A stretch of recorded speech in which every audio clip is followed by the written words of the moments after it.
If you're watching this show and you're watching other shows on NRB TV, you probably know that this is a network that values the life of the mind, right? And you see there are lots of shows here that really talk about the deeper things, the evidences, the issues related to culture, offers more than a proposition that Christianity is true, and instead actually offers evidence to support why we believe it's true.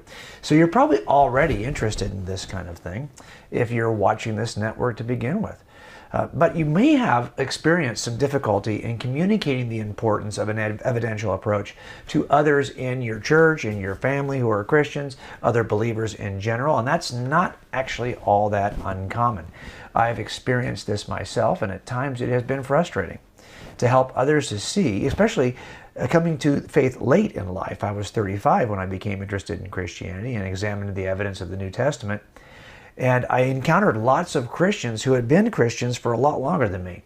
Some of these folks were raised in the church. Some of them really can't remember a time in which they weren't active in church, or they would tell me that they had a conversion experience in their teenage years. So they really spent more time as humans on planet Earth as Christians than as not Christians.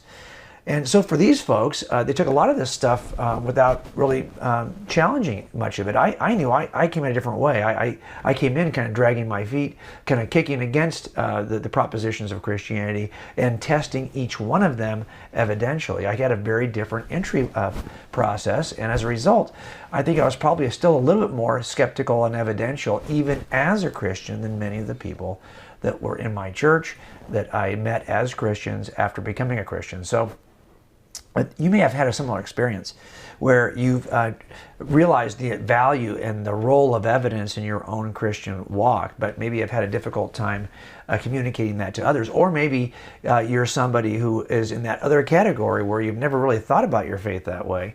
And now that you're in a culture that's maybe testing what we believe more than ever before and really kind of grounds their beliefs and want to ground their beliefs in evidence and the rules of science and all the kind of empiricist views of truth, you may find it more and more difficult to share what you believe with others, especially your own kids. If they are becoming teenagers and approaching college, you know that there's a time, really now is the time, for us as parents in those years to help our kids, equip our kids evidentially, so that there's a season in which they want to explore and do stupid, which all of us do at some point in our young lives. They will at least know that the Christian worldview is evidentially true. Like we always say, if students want to run off and do silly things while they are in college because they want to pursue their passions, I get that, that's on them. But if they're going to run off and run away from the Christian worldview because they don't believe it's true any longer, they don't think it's evidentially true, well, that's really on me as their parent for not properly equipping them with the truth. I want my students and my own kids, if they run off for a season, to run off knowing that they're really in rebellion. And they're kicking against not just my teaching or not my desires as their parent or as their youth pastor, but really against the truth. They are kicking against the truth. And they really kind of know that. They've got the case for that in their head. It's already been demonstrated to them. That kind of training, that kind of Christian upbringing will eventually bring kids back to faith, bring kids back to the church, bring all of us back to the truth, because if you really know it's true, there's only so long you can go. I call that rubber band theology, right? You can stretch away and pull away and pull away, but the further you pull, the more the sting when you return. So if you're smart, you don't get too far away from home. So what I want to do in this episode is remind you, number one, of why evidence was so important to me. Remember, there are a couple of ways to come at a claim. You'll see, I'm going to show you an illustration from my new book. By the way, a lot of what I'm talking about in the next several weeks is from a book I've written called Forensic Faith. And this book, Forensic Faith, is really designed, it's written for those of us who are trying to, number one, either alter the way we've been thinking about faith, or if you already have a rich, kind of more reasonable, evidential Christian worldview, Christian faith, this book, I hope, will help you to communicate that to others. In other words, where my other books were either a case for Christianity in Cold Case Christianity or a case for theism in God's Crime Scene, this book is a case for making the case. And that's something we're going to have to, I think, approach with our church family now that, and I'll tell you why. If you think about the ways that most people will respond when asked, why are you a Christian? The vast majority will offer something experiential.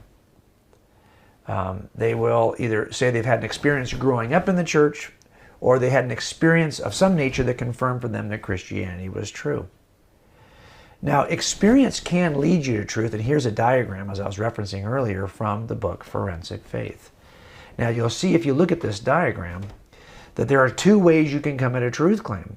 If you come at a truth claim from experience, that's a good way to come. Some experience is a form of evidence, your own personal experience as an eyewitness, right? And that can lead you to truth.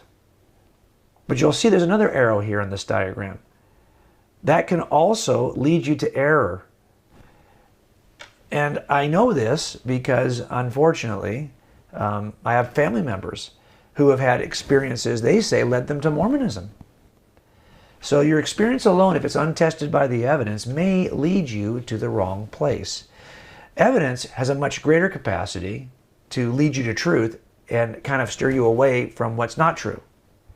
If you take an evidential approach, you can verify a claim and you can also falsify claims. So the great thing about taking an evidential approach to your worldview, if it's a theistic worldview, is that it can, like your experience, lead you to truth. But unlike a purely experiential process, it can also protect you from error.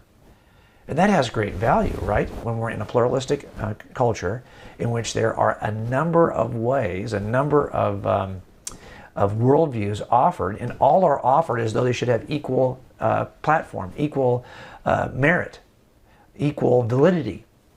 And that kind of diverse, pluralistic culture, now more than ever, we need to guard ourselves from error, realize that these claims of these different religious worldviews are all are all contradictory. They're making different claims that cannot be reconciled about the nature of God, and many other kinds of claims. So they can't all be true because they contradict each other.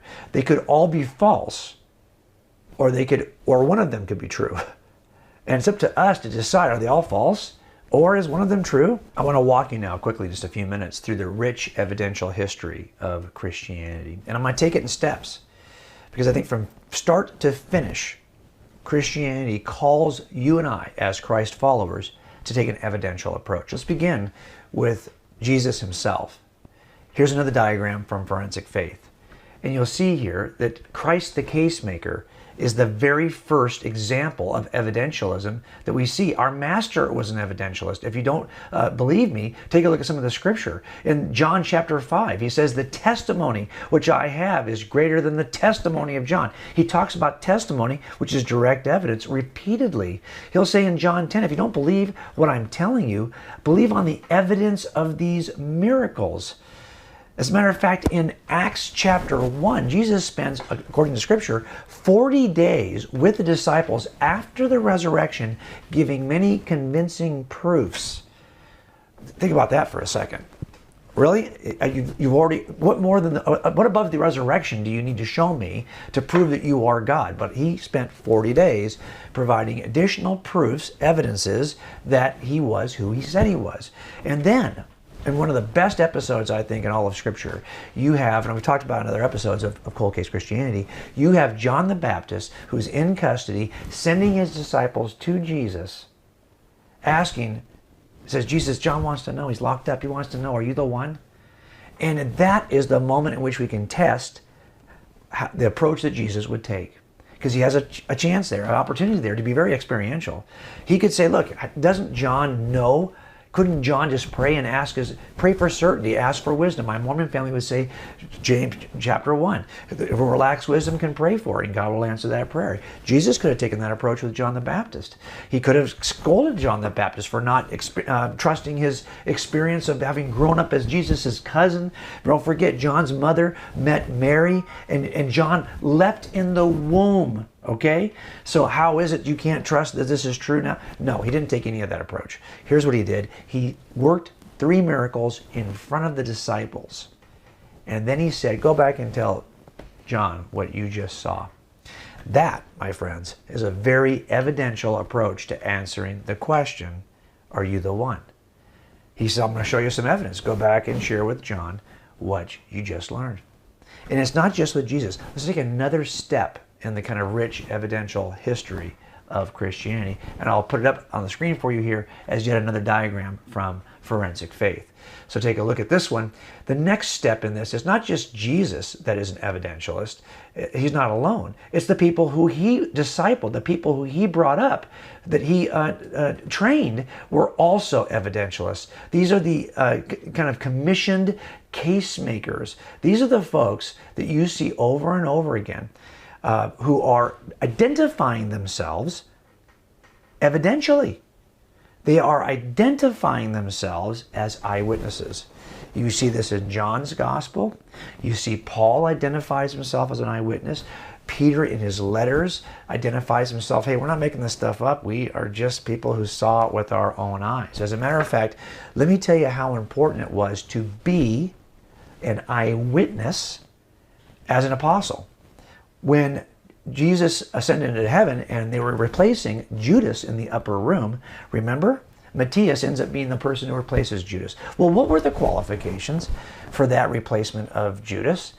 Well, he had to be somebody, according to Peter, who knew and observed knew Jesus and experienced Jesus' ministry from the baptism to the resurrection. They were looking for what? They were looking for an eyewitness. Eyewitness status is incredibly important to the next step of Christian history, which is not just that Jesus is a case maker, because of course he is, and he always presented himself evidentially. It's that the people he brought in as his disciples and commissioned, these also. And if you read through the book of Acts, you'll see over and over again the manner in which they actually proclaimed the gospel is entirely evidential. It was, hey, the Old Testament predicted this, and then we saw it come true with our own eyes. We are here as witnesses of his glory. Direct evidence. So from Jesus to the commissioned disciples, you have a very evidential approach. Let's go one more step in Christian history with yet another diagram from Forensic Faith. The next level is not just that the disciples were themselves the commissioned case makers. It's that those who ended up writing the scripture themselves, the canon of scripture, these folks were eyewitnesses. I want you to think about that for a second. There were a number of early Christian letters that were used in worship services by the earliest of Christians. The Shepherd of Hermas, First Clement. Clement was a student of Paul. These are letters that were actually, the Epistle of Barnabas. These are letters that were used in early worship. Now, interestingly, they're not in your canon of Scripture. What you do see in the canon of Scripture are documents or letters of people who were either eyewitnesses directly, or they were scribing for the eyewitnesses. Now remember, Luke starts off as an eyewitness in the book of Acts. You see him slip into first person there. And he's speaking with other eyewitnesses to go backward and write the Gospel of Luke. Mark is scribing for the eyewitness named Peter. And every other book takes as his authority that it was written by somebody who was an eyewitness. Even Paul says, hey, aren't I like the other disciples? Didn't I also witness the risen Christ on the road to Damascus? Why make that case? Why even? Because that eyewitness status gave him the authority. Let's go one more step in Christian history with another diagram from the book. It's not just that it's Christ the case maker and the commissioned case makers of the disciples and the canonical authors that are also case makers. It's that there are continuing case makers in early church history. As a matter of fact, some of the most predominant and well-known Christians were case makers who were apologists defending the faith. I've got a list of them in the book, and it doesn't stop there. One more diagram, take a look. You'll see here that we are called to be case makers. The contemporary case makers, you know this from Peter's letter in 1 Peter 3:15. You and I are called to make the case, to give the reason for the hope we have in Jesus.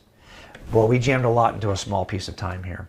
But the rich evidential history of Christianity, you need to know it and learn it so you can communicate it to other believers. It'll change the way you live as a Christian.